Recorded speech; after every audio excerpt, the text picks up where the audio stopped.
जहन्नुम एक ऐसा तस्वर जिसने सदियों से इंसान के जहन को खौफ मुब्तला कर रखा है।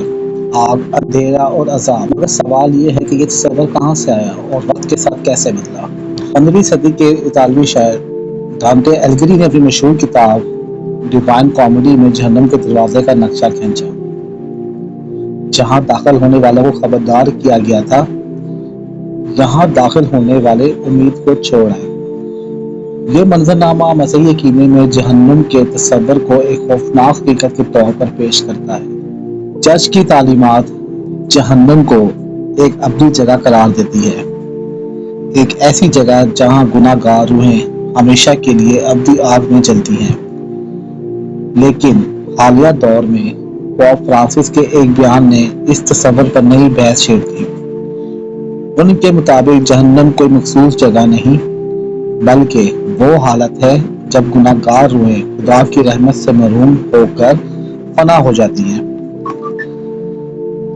जहन्नुम का ये ख्याल सिर्फ मसीहियत तक महदूद नहीं, कदीम मिस्र के पाताल, यूनानी दियोमालाई कहानियाँ और बाइबल की तहजीब में भी मरने के बाद एक तारीख दुनिया का जिक्र मिलता है।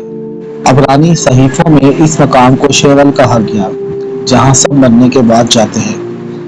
वक्त के साथ यही जगह जहन्ना और जहन्नुम के तौर पर बदल गई।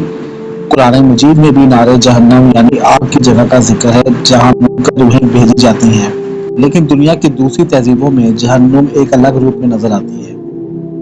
माया तहजीब में इसका जिक्र इस तरह है कि ऐसी ज़ेरे ज़मीन दुनिया जहाँ रूहों को पानी के अंधेरे रास्तों से गुजरना पड़ता है। ये तस्वर सजा का नहीं, बल्कि मौत के बाद सबके लिए एक सफर का है।